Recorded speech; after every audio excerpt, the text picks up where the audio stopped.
My name is Jaylen Holle, and for my final project presentation, I chose to do the net choice versus Paxton case, which is social media moderation. Um, Net choice is the trade association that represents all the major social media platforms such as Twitter, TikTok, Facebook, etc. And Paxton is the name of the Texas uh, government official that was defending the case, or that is defending the case. Um, Here's my outline in the order like which I'll be going in over. I'll be starting off with the background, which is like the reasoning why I chose the topic. Then I'll discuss my research questions, and then I'll go into like my discussion of like the actual body of the case and topic, and then my argument, like what I think about it, and then conclusion, and we're excited. So here's my reasoning background slide, and basically my reason for choosing this topic and case is because we all use social media. So we've all had a time where we've probably had either a post or a content moderated or removed from a social media company. But that comes with it though, like the slide says, billions of people with different mindsets and opinions use social media every day. So not everything everyone posts is gonna be allowed on social media because some people are more negative than others and some people are more positive than others. But also social media companies, they want to be the ones to have it at their discretion to what they allow on their platforms, not the government's discretion. But I can also see why the government would want to intervene for like legal or moral or ethical purposes if there's being content posted on platforms that shouldn't be. And like some background to the case is basically the Texas government, they feel like their side was being silenced as far as like conservative.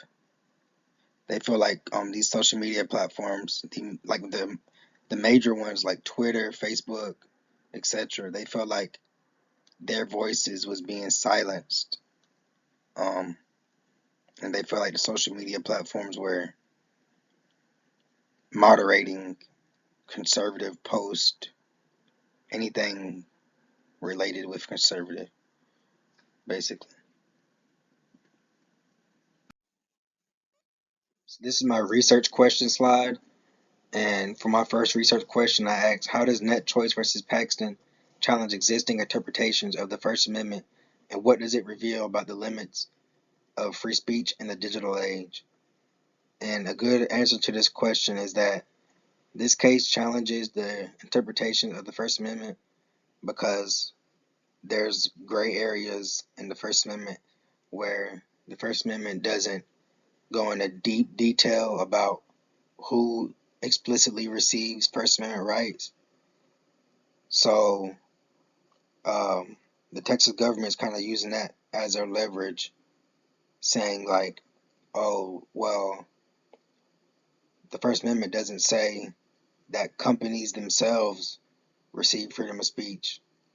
It's just individuals. And what does it reveal about the limits of free speech in a digital age is that this is showing that companies are able to have a voice for themselves, even though there may be like a gray area in the First Amendment that is still able to be like interpreted as to what the meaning is actually supposed to be meant by, if that makes sense. And it just shows like that companies are able to like have a voice for themselves. And yeah, for my second research question, I asked, how could net choice versus Paxton be seen as violating net choice's First Amendment rights, and how could this case leave ambiguity for First Amendment freedom of speech, particularly for future cases that may be similar to this one? So I think this case violates, or Paxton violates First Amendment. I think the Texas government violates the net choices First Amendment rights because these are privately owned social media companies, so um, they're not public or they're not government ran. So like you just can't step in and take control of something that's private. Like they decide what's posted and what's not posted on their um, platforms, unless it's like morally wrong or legally wrong, like stuff like that. And like I think this case, well, they're showing how the First Amendment leaves ambiguity by them um, defending themselves against net choice, because they're obviously showing like um, that the First Amendment doesn't explicitly state who gets First Amendment rights. So it's leaving like multiple interpretations up to like, oh well, it doesn't state this explicitly, so it can have this meaning or this meaning and stuff like that.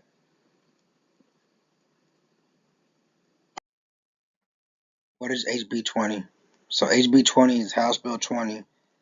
That was a law that was proposed in 2021 by the Texas government, and it was passed 2021 by the Texas legislature, and it was signed by the Texas Governor Greg Abbott, which it was made to prevent social media companies to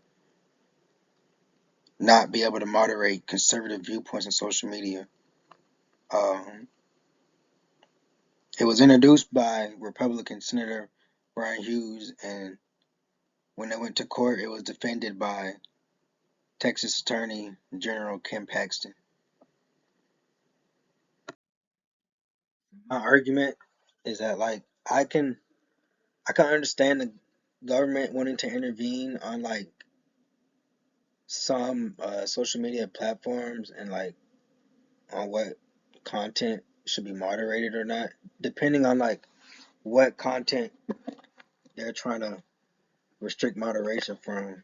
If it's just like for their own policies, then it's just kind of like whatever. Like I don't really have a defense for that. But if it's like they're trying to restrict like indecent material, like child porn and like just like gruesome stuff like that, then yeah, like that stuff shouldn't be allowed on the platforms. But like when it's not pertaining to that, I can see why like social media uh, companies want to have control of like their own discretion and their post and moderation on their platforms, because like yeah, they're like I mentioned earlier, they're privately owned companies, so they're not something that's like ran by the government or like public can like just have control over.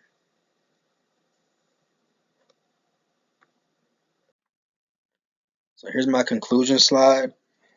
And the outcome was Net Choice sued the state of Texas after House Bill 20 was passed for First Amendment infringement.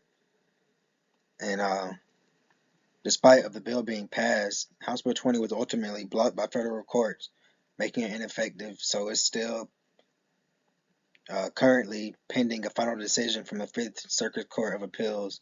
And until then, House Bill 20 remains blocked.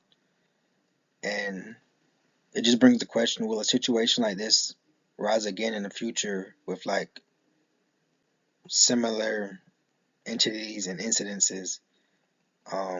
And how will it be handled? And does this proposed law actually violate First Amendment rights? I think it's a little bit of a um, subjective question to answer because like there's really no factual way to answer it with like the First Amendment having like gray areas in it and like not really um, having like a black and white stating of it. So yeah, here's my works cited sources page.